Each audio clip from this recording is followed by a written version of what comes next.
within a family, the foundation should not be the children, it should be the marriage.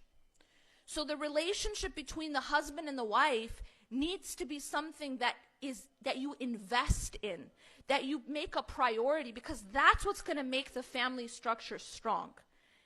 What instead happens is that the relationship, the marital relationship, kind of takes a back seat, right? And it's like, it's all about, okay, but what do the kids need, right?